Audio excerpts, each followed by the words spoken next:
C'est l'heure du rendez-vous extra-naturel avec Terra Cultura. Comme chaque semaine, tous les lundis, nous épluchons un article, l'article de la semaine qui est mis en ligne sur le site Terra Cultura, le magazine en ligne associatif indépendant dédié à la nature et aux traditions et à l'environnement. Aujourd'hui, j'ai rendez-vous avec Damien Lafont, le rédacteur en chef de Terra Cultura. Bonjour Damien. Bonjour Frédéric. Alors la semaine dernière, nous étions avec Svetlana Markov, c'est votre correspondante en Australie. On parlait rodéo, de la tradition du rodéo. Et cette semaine, nous avons rendez-vous sous l'eau avec vous, Damien. Vous nous emmenez à la découverte des gorgones.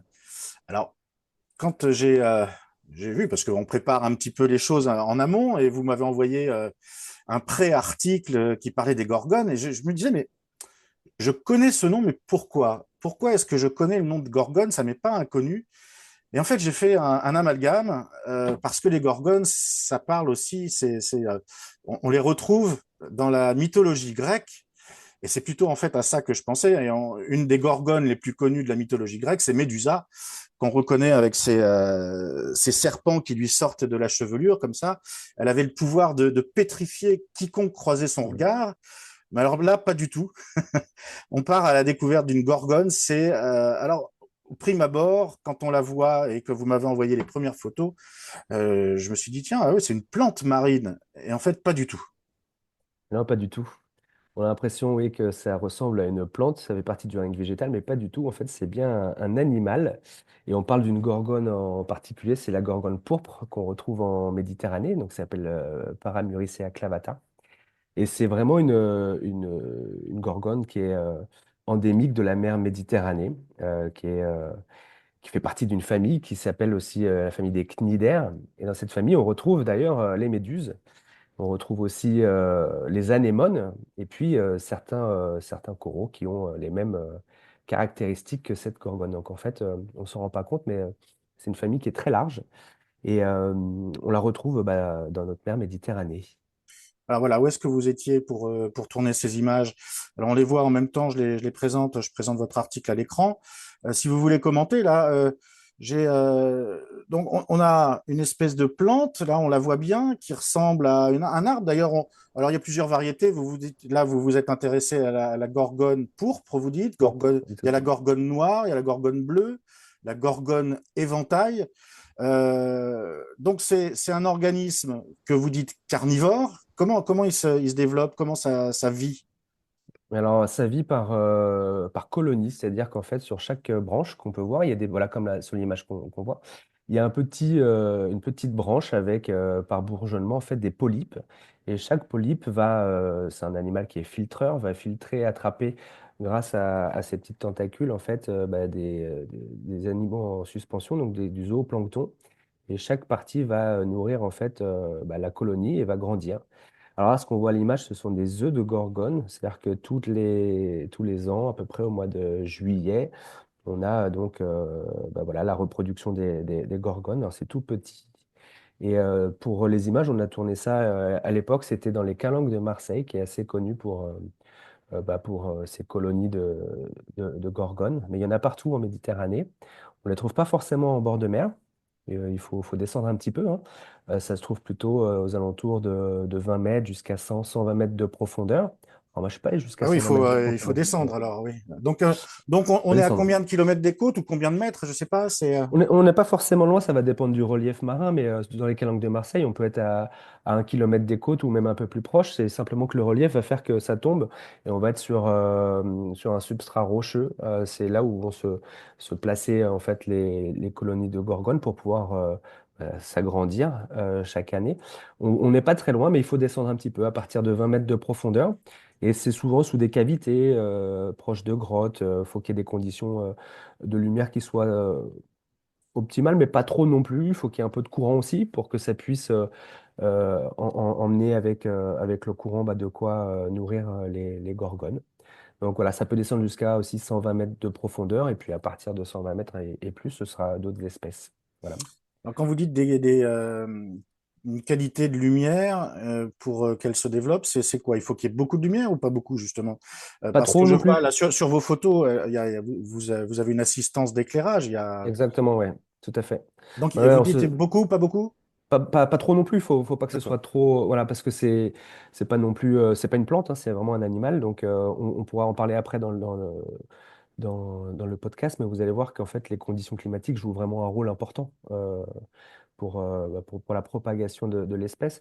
Donc, nous, pour le bien des images, en fait, on a utilisé du matériel adapté. Donc là, c'était des petits appareils photo dans des caissons et on utilise un flash ou une lumière en plus pour avoir la couleur réelle. Si jamais on n'avait pas ces lumières, on aurait des photos un peu plus violettes encore.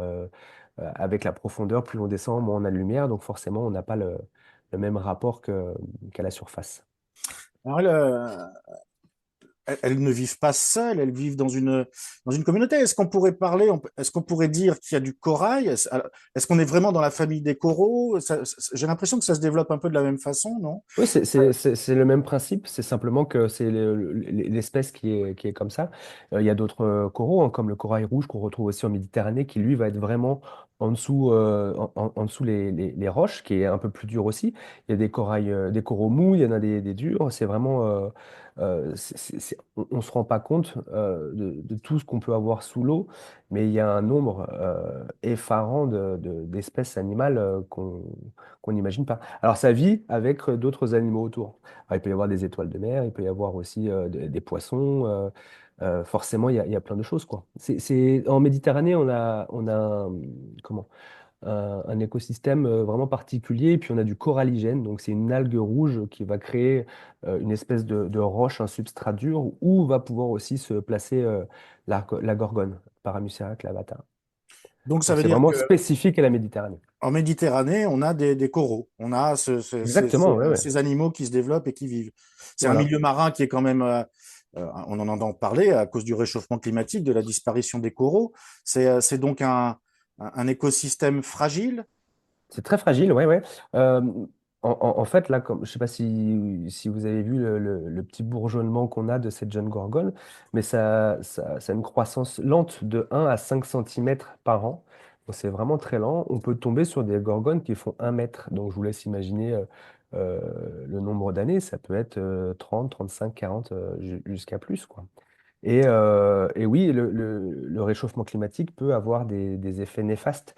Alors pas que, il peut y avoir aussi une mauvaise qualité d'eau. Si on se trouve aux abords d'un port ou d'un endroit où il y a des courants, ça va leur amener forcément des mauvais nutriments, etc.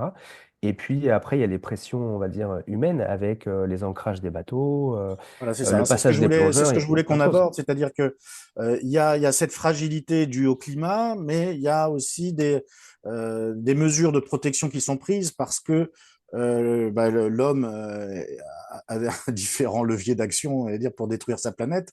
On se protège et vous expliquez dans l'article que vous avez mis en ligne ce matin que on se protège de l'ancrage sauvage des bateaux, c'est ça, c'est ce qui détruit les fonds marins? Ouais, exactement. Alors, c'est pas que pour les gorgones, mais pour plein d'autres espèces animales. C'est relativement connu aussi avec les herbiers de Posidonie. Ce sont des plantes qui vont pousser, on va dire, au sol. Et là, c'est moins profond. Et forcément, au moment où il y a, on va dire, euh, le tourisme de masse dans les endroits voilà, qui sont, entre guillemets, protégés aussi, pas forcément assez, juin, juillet, août, septembre, il y a beaucoup de gens qui vont prendre leur bateau et puis qui vont ancrer et laisser traîner les ancres au fond de l'eau. Et ça fait des ravages. Donc, il y a eu des mesures qui ont été prises, par exemple dans les calanques de Marseille, mais aussi, moi j'habite là dans le sud, à côté de Bagnols-sur-Mer, où il y a des parcs marins protégés, où on a interdiction de s'approcher ou d'ancrer ou de trouver un moyen différent. Mais pas que, il y a aussi les plongeurs. Si vous plongez l'été aux abords de grandes stations balnéaires françaises, vous allez voir un nombre de plongeurs et de bateaux, c'est énorme. Donc un coup de palme, on le dit assez régulièrement aux plongeurs, on regarde avec les yeux, on touche pas enfin on touche avec les yeux, pardon, et on essaie d'être le plus loin possible parce qu'il peut y avoir aussi du courant. Le courant peut nous pousser vers les parois rocheuses et c'est là où on peut faire du mal à la vie marine, quoi. Un coup de palme, ça casse une branche. Si vous cassez, allez, 10-15 cm, vous avez, euh, vous avez fait partir 15 ans de vie, quoi. Alors, quand j'ai pris conscience que la Gorgone n'était pas un mythe, Non. Euh, je me suis souvenu de ma tendre enfance où ma mère m'avait acheté un poisson rouge avec son aquarium et à l'intérieur, il y avait un arbre. C'est en lisant votre article en fait que je me suis aperçu que ben, cet arbre c'était une gorgone donc morte. Mais j'ai regardé après par curiosité. Les gorgones sont en vente sur Internet. Elles sont en vente sous leur forme morte, c'est-à-dire parce que c'est un peu le surnom qu'on leur donne d'ailleurs, l'arbre des mers, et sous leur forme vivante parce qu'elles sont belles et que ça orne très bien un aquarium marin. Est-ce que ça, c'est aussi un danger, cette exploitation de décoration d'aquariophiles? Bah, ça, c'est évidemment un danger. C'est comme tout ce qui concerne les coquillages et tous les animaux qu'on retrouve sur la plage qui sont, on va dire, morts. En général, ils auraient tendance à mourir à cause de conditions climatiques. Une tempête qui pourrait créer voilà, un courant trop fort et décrocher les gorgones, auquel cas, on va dire que c'est la nature qui a fait son travail. Et on peut voir échouer des animaux marins qui vont sécher. Alors pour la gorgone, ça va se calcifier. Donc c'est ces choses-là qu'on va retrouver après en aquariophilie pour décorer par exemple oui, les petits aquariums des particuliers. Si jamais il y a un business qui se tourne autour de ça, effectivement, oui, c'est s'il y a de la pêche et qu'on va casser volontairement ou prélever volontairement en mer des animaux marins, oui, forcément, ça a un impact direct, quoi. Ce qu'on retrouve pas trop en France encore, et encore que pour certains endroits, comme je parlais tout à l'heure de ce corail rouge qui a été utilisé il y a des années pour faire des bijoux. Ça se faisait encore, ça se fait encore en Corse, ça se fait encore beaucoup en Sardaigne. Il y a des magasins où on trouve énormément de coraux et vous avez les plongeurs qui vont aller les prélever en pleine mer, quoi. Donc ça, oui, inévitablement, c'est un impact direct. Donc on va dire qu'en règle générale, en France, et je pense en Europe, c'est assez cadré. Mais si vous allez dans les pays, on va dire, plus tropicaux, par exemple, moi je parle vraiment de l'Indonésie parce que j'y suis une grande partie de l'année, mais on retrouve clairement de la vente oui, de coquillages, d'étoiles de mer séchées, et même dans des grandes villes. Ça fera le sujet d'ailleurs prochainement d'un article sur Terra Cultura. Mais de marché aux noix, on va retrouver dans des endroits qui sont à des kilomètres, des heures de la mer, des poissons clowns, des poissons tropicaux, des hippocampes, des coraux qui ont été prélevés directement et qui se vendent à des prix dérisoires pour les aquariophiles, quoi. 1 euro le petit poisson clown. Bon, ben voilà, les gens savent pas trop comment ça fonctionne. Ils vont le mettre dans un aquarium, il va mourir au bout de 2, 3 jours, et puis on en rachète un pour pas cher, etc., etc. C'est un business qui est lucratif, quoi. Ouais, c'est ça. Donc cet article à lire sur le site terra-cultura.com avec une vidéo que vous avez tournée, qu'on peut voir sur votre Instagram et certainement sur votre page YouTube. Donc voilà, moi j'ai découvert, hein, c'est beau. Oui, Je ne savais pas qu'on on avait alors j'allais dire une plante une fois de plus, mais c'est pas une plante. Cet animal rare est beau à voir dans nos rivages français, sur nos côtes françaises. Donc c'est à lire sur Terra Cultura. Je voulais aussi parler de quelque chose que vous avez mis en route sur votre site internet. C'est une petite nouveauté. Vous avez ouvert une page podcast. exactement. Alors, elle était initialement proposée sur YouTube et donc on a pu lancer sur une chaîne de podcast qui va rediriger après les podcasts sur d'autres plateformes, une chaîne podcast avec des interviews de passionnés. Donc, on a commencé notre première interview avec Henri Oslos, un photographe animalier euh, qui a fait de magnifiques ouvrages. C'est très intéressant. Et puis, on va retrouver plus tard eh bien, des passionnés, des chercheurs, des scientifiques, des personnes qui sont intéressées aussi, qui sont spécialistes de nos thématiques, donc nature, culture, environnement. Donc lui, Henri Oslos, il vous parle de quoi? Mais il nous parle c'est assez intéressant parce qu'il a plusieurs dizaines d'années de photographie derrière lui.